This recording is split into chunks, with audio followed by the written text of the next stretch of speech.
भी चुकी हैं, लेकिन अभी भी वीडियोस वायरल हो रहे हैं। आप देख रहे होंगे सोशल मीडिया पर लोग कह रहे हैं कि हमारे साथ व्यवहार ठीक नहीं किया जा रहा है, कब लाएगी सरकार हमें।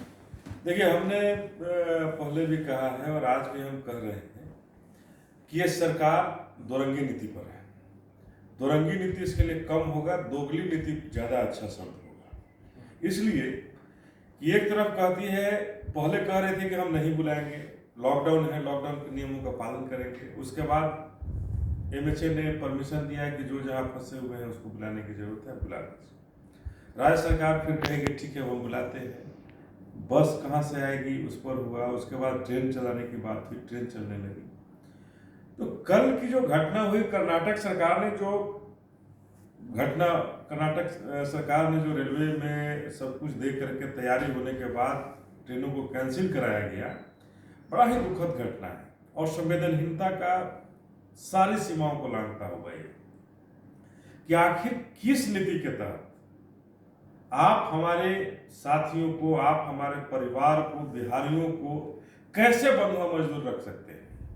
ये अंग्रेजों के समय भी इस तरह की नीति नहीं चल रही। उनका कहना है कि हम खाने पीने की व्यवस्था कर रहे हैं, पैसे। आज हमने देखा एक भारतीय जनता पार्टी के तेज तरार प्रवक्ता कहने वाले कुछ नेता है, मैं नाम नहीं लेना चाहूंगा, लेकिन मैं उस प्रवक्ता को और भारतीय जनता पार्टी को भी बड़ा कड़े शब्दों में इसकी निंदा करता हूं। क्या आपको अगर तिहाड़ जेल में बंद कर दिया जाए और कहा जाए कि आपको उसके लिए कुछ पैसा दिया जाएगा, आप तिहाड़ जेल में घर परिवार छोड़ करके रहिए, तो खाना तो तिहाड़ जेल का मिलेगा ही, रह पाएंगे क्या? तो ये हमारी मर्जी है। हमारे मजदूरों के क्या दिल नहीं है? हमारे मजदूरों के पास दिमाग नहीं है? हमारे मजदूरों के पास जो दिल है, दिमाग है, अपने विवेक से वो काम करना चाहेंगे ना कि हम किसके यहाँ काम करेंगे। राज्य सरकार या कोई भी सरकार भारत के नागरिक को जबरदस्ती कहीं कैद नहीं कर सकती है और न तो फोर्सफुली कोई काम करा सकती है। ये हमारा अधिकार है और ये अधिकार हमारे संविधान के तहत मिला हुआ है। बहुत सारे राज्यों में ऐसा नहीं हुआ, बहुत सारे राज्यों से लोग आए, लेकिन जब कर्नाटक में ऐसी बातें हुई तो हुआ कि वो भी वहां भी बीजेपी का शासन है, तो ऐसा क्यों निकल गया? ये बीजेपी का शासन नहीं है। हमें तो लग रहा है कि नीतीश कुमार किस मिट्टी के बने हुए हैं, किस मिट्टी के बने हुए नीतीश कुमार की इस पर कोई भी आज तक इन्होंने कर्नाटक सरकार से बात करने की कोशिश नहीं की और ये बाध्य नहीं किया कि आप हमारे श्रमिकों को रोक नहीं सकते हैं।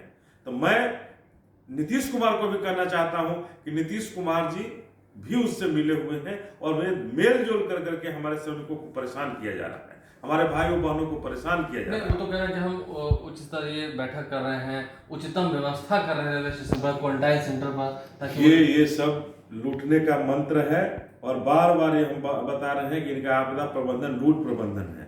और नीतीश कुमार जी घर से निकल कर देखें, अपने घर से निकले, गाड़ी में ही रहे, लेकिन वो क्वारंटाइन सेंटर को जाके देखें कि कौन सी व्यवस्था इन्होंने किया है, क्या किया है व्यवस्था, किस तरह की व्यवस्था की गई है।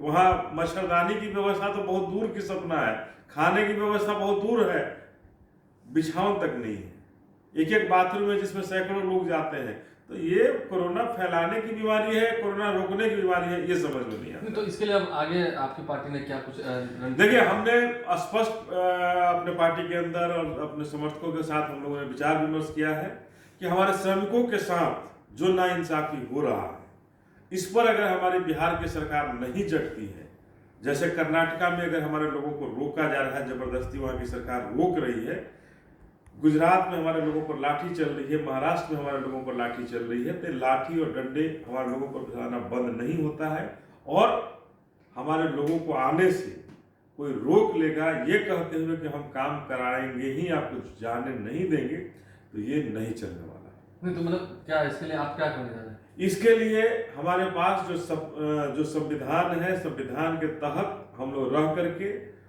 कल तक अगर इस बात का अगर भारत की सरकार, गुजरात की सरकार, कर्नाटका की सरकार और बिहार की सरकार इस पर नहीं अगर कोई फैसला लेती है कि हमारे श्रमिकों को रोकने से मुक्त नहीं करती है, अपने अपने घर जाने की आज़ादी नहीं देती है, तो हम लोग अपने अपने घरों में, जो जनतांत्रिक विकास पार्टी के जो पदाधिकारी हैं, जो समर्थक हैं, अपने अपने घरों में जो बापू ने जो रास्ता दिखाया था, महात्मा गांधी ने रास्ता दिखाया था, बाबा साहब ने जो संविधान में हमें रास्ता दिखाया है, उसके तहत हम लोग आमरण अनशन पर अपने अपने घरों में बैठेंगे। नहीं, लेकिन फिर इस पर तो सत्ता पक्ष कहेगा ना कि विपक्ष इस वक्त राजनीति कर रहा है मजदूरों के नाम पर। ये राजनीति कैसा है? सत्ता पक्ष क्यों सोया हुआ है? राजनीति करने की अगर ये है तो सुशील मोदी ने तो कहा कि वोट की चिंता आप मत कीजिए, वोट हमें थोक भाव से मिलेगा। राजनीति तो वो कर रहा है, ये मुख्यमंत्री और उप मुख्यमंत्री राजनीति कर रहे हैं कि आज ही कह रहे हैं कि वोट की चिंता आप मत कीजिए, मजदूर प्रताड़ित हो रहे हैं तो हो, हमें थोक भाव से वोट मिलेगा।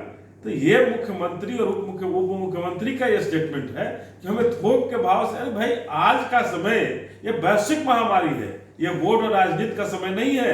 हम राजनीति नहीं कर रहे हैं और न वोट मांगने की तैयारी कर रहे हैं, हम अपने श्रमिकों को सकुशल उनके घर तक पहुंचाने की तैयारी कर रहे हैं और संविधान में रहकर संवैधानिक जो हक है, जो अधिकार है, उसके तहत हम लोगों ने फैसला लिया है कि हम कहीं बाहर नहीं निकलेंगे, घर के अंदर रहना है, लॉकडाउन का पालन करेंगे, लेकिन अपने अपने घर के दरवाजे पर, अपने घर के आंगन में बैठेंगे और आमरण अनशन करेंगे तब तक जब तक हमारे लोग सकुशल अपने अपने घरों तक नहीं पहुंचे। देखिए, अब जो बातें हैं